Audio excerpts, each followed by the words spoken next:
Trials suck. I know. I used to think suffering was just one more thing making a hard life harder, but then I actually wrote what the Bible said about it, and I did a full 180. Because here's what I never knew. Every time you push through something hard instead of running from it, your brain is physically rewiring itself. You're not just getting through something hard, you're getting built by it. Now you're probably thinking that's the kind of thing people say to make suffering feel okay. And I get it. I thought the exact same thing. So stick with me. Because once you see what's actually happening in your brain when you make it through something hard, you won't just look at suffering or trials the same way again. We all know that cliche, what doesn't kill you makes you stronger, but before we get to the fix, we've got to be honest about what the problem actually is. Because to stop avoiding trials, we need to face a command in scripture that sounds completely backwards. It's James chapter 1 verses 2-4, which is, "Consider it pure joy, my brothers and sisters, whenever you face trials of many kinds, because you know that the testing of your faith produces perseverance." That's a hard verse to hear, and on the surface you might push back. Is James just pushing toxic positivity? Is he telling you to enjoy pain or to go looking for it? If you're stuck on a task or doing something that's just tearing you up, how are you supposed to call that pain pure joy? Here's the key. James is not telling you to enjoy the pain. He's not saying the pain itself is fun. This isn't about bottling everything up or pretending it's fine. The joy isn't in the painful thing itself. It's what the pain is building. And notice, James tells you exactly why straight away. James says, because you know that the testing of your faith produces perseverance. And there's a name for what he's doing here. Psychologists call it cognitive reappraisal. It just means that you take a painful moment and you deliberately change what it means to you based on what it's building inside you. When I go to the gym and I feel that deep burn in the middle of a workout, and then I wake up feeling wrecked after a big leg day, my muscles are screaming at me and I can barely sit down on the toilet, that's not a sign that something's broken. It is the feeling of training. It's my body adapting. And by that point, you welcome the burn, right? Like, not because tearing your muscles feels great, but because you've linked that feeling to getting stronger. You know that soreness means that you're growing. And that switch to how you choose to see the burn is the difference between your brain locking it in as damage or something you should avoid, or as growth. In neuroscience, they've got a name for this too: stress inoculation. And it works because of something researchers call desirable difficulty. A small manageable dose of stress over and over makes you tougher. Fairly simple. Your brain needs a certain amount of challenge to build wiring that actually holds up under pressure. If it's too easy, then nothing gets built. But the right amount of hard and your brain adapts. So when you feel that urge to run from a trial or get away from something hard, what's actually going on in your head? Your limbic system, and specifically your amygdala, which is basically your brain's alarm bell, is trying to hijack you. It wants to get you out of discomfort as quickly as possible. In that moment, your amygdala is convinced that if you don't get relief right now, you're in danger. So the second it feels something hard, like a conversation you've been dodging or a task that you know really needs to be done, but you don't want to do it, your brain treats it as a threat. Not an inconvenience, but like a literal danger. And it kind of shoves you towards the exit. It's the same response you'd have if something was actually physically trying to hurt you, which honestly is kind of whack. But Hebrews 12:11 shows us what actually turns that alarm down. It says, "For in the moment all discipline seems painful rather than pleasant, but later it yields the peaceful fruit of righteousness to those who have been trained by it."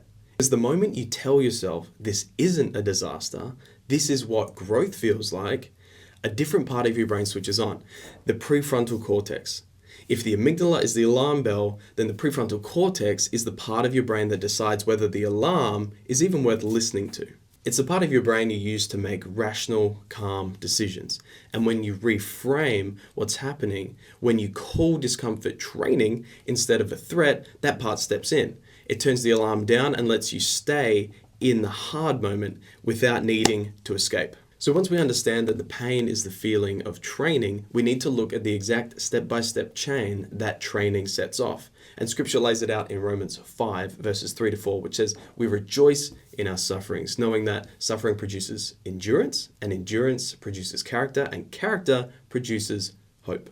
And 1 Peter says the same thing. It describes the grief we go through in trials, refining our faith like gold in a fire. So suffering produces perseverance. Let's start there. Now the word endurance is hupomone in the Greek, and it does not mean sitting around in misery waiting for a bad situation to pass. It also doesn't mean gritting your teeth and just hanging on for longer, right? It's actually a combat posture.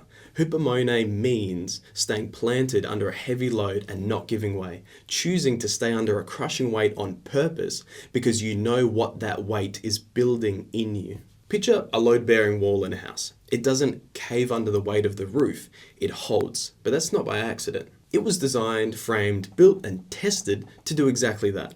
And the kind of person who's got this kind of endurance, they're not someone who's never faced hard things. They're someone who's gotten built through practice by carrying the weight without buckling under it, without running away, And when you choose to endure something instead of running away from it, your body kicks off a real chain reaction, an actual biological one. We see it in the research on post-traumatic growth, PTG, not to be confused with PTSD, PTG. When you refuse to run, your body's stress system is forced to adjust. You stand firm under the load. And that takes us to the next word in Paul's chain, which is character. Endurance produces character. The Greek word is dokime. The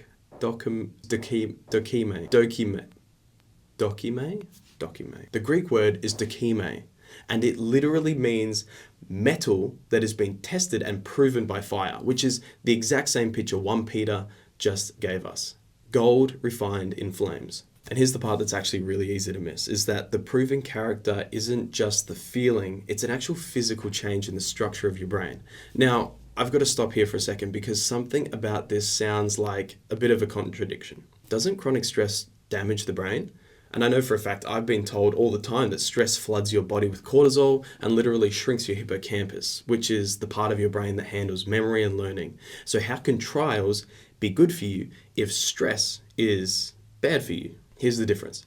Chronic unprocessed stress with no meaning attached to it, the kind where you feel helpless, alone, and like just none of it even matters, that does cause real damage and it's toxic. It wears down the whole system. But managed difficulty is completely different. When the same difficulty has meaning around it, when you actually believe that God is using this trial to refine you, it stops being toxic and it actually turns into that desirable difficulty that we talked about. The meaning you put on that pain changes what it actually does to you. It produces post-traumatic growth. Your brain literally builds more capacity through neuroplasticity, which is your brain's ability to physically rewire itself. Your prefrontal cortex gets stronger at controlling those limbic system alarms. You're building denser, stronger wiring that can actually shut down the urge to run next time things get hard.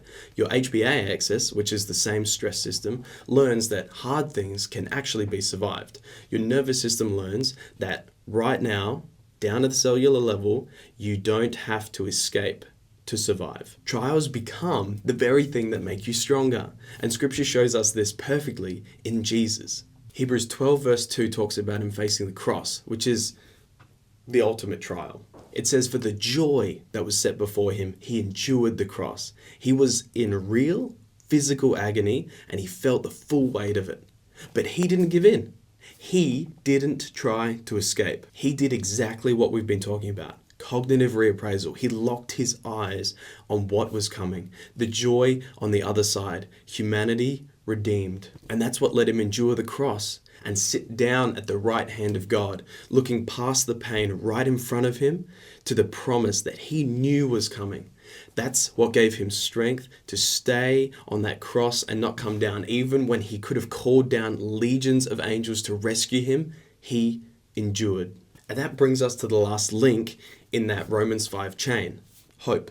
Suffering produces endurance, endurance produces character, and character produces hope. Now, how is this different from being an optimistic guy who just thinks positive thoughts? Because there are plenty of optimists out there who doom scroll for 3 hours the second life gets hard. Optimism is a feeling that things will work out eventually. It's a mood. It's something that you feel. It's not like tangible. And because there's no evidence behind it, it crumbles the moment things actually get hard. Because this kind of hope isn't just a feeling, it's something your brain physically builds. It's built on evidence. Every difficult moment you've pushed through, every time you stayed when everything in you wanted to leave, your brain filed that away. And over time, the record adds up to something that's not just confidence, certainty. You don't hope you can handle it. You know you can. Because you already have. That's not something you talk yourself into on a good morning. That's what's left over when you actually go through hard things and come out on the other side. Think about lifting weights. You don't walk up to a heavy bar and hope you can lift it because you're feeling good that day. You know you can lift it because you've been training under that exact weight for months. The knowing comes from the work, not the mood, not how you feel.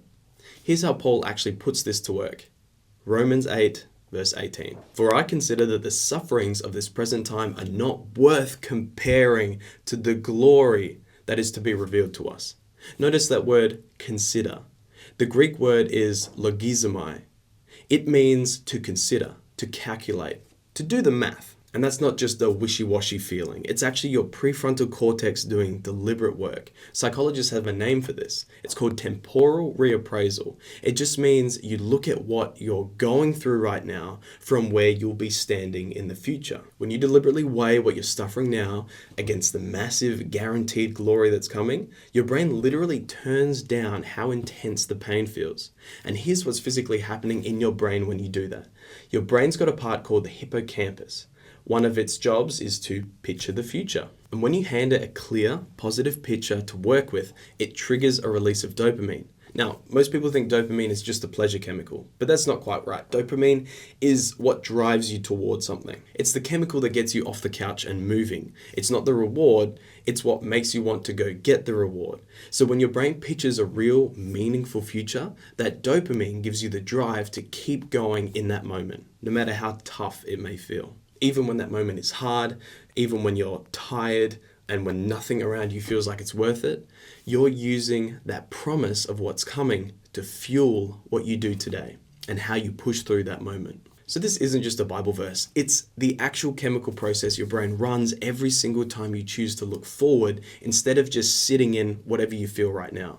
So let's make this real, because good intentions don't rewire your brain. Real actions do. So when you feel an urge, when you suddenly want to open that app on your phone, when you want to click the link, walk into the kitchen, your amygdala's been set off. That alarm is going, and here's the most important thing to know in that moment. Don't try to talk yourself out of it. I know, that seems backwards. Stay with me. When you're tired and stressed and you start arguing with the temptation, you're fighting on its home turf, right? That part of your brain doesn't reason. It doesn't weigh out the pros and cons. It just wants the discomfort that you're feeling to stop. And if you sit there going back and forth, should I, shouldn't I? It's just this once. No, I shouldn't. It wins almost every time. You can't out-argue an alarm. You've got to do something else. So here are two things. One physical, one mental. And do them fast. First, notice what's actually happening and say it out loud. This is a craving. It's not a command. This is just my brain reaching out for the old exit.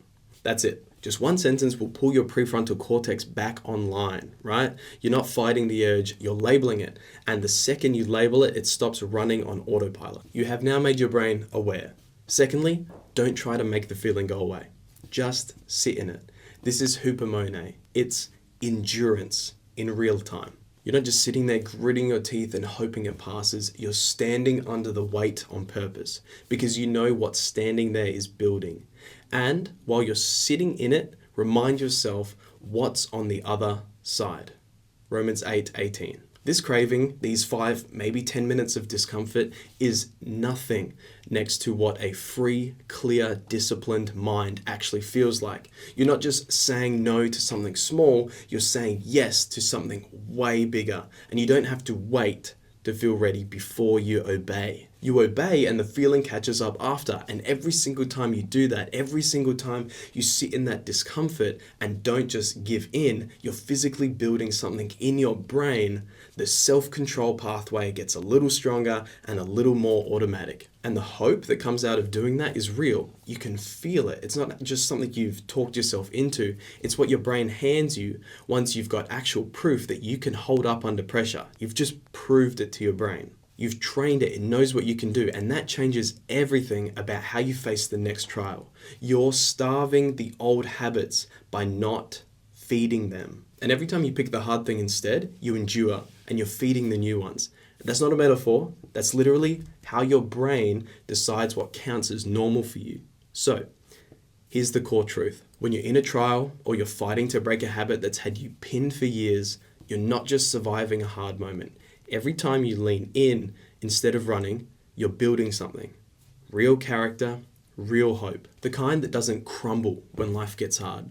You're proving to your own brain that you can carry the weight. Which actually leaves one last question I think would be good for you to answer in your own time. Here it is.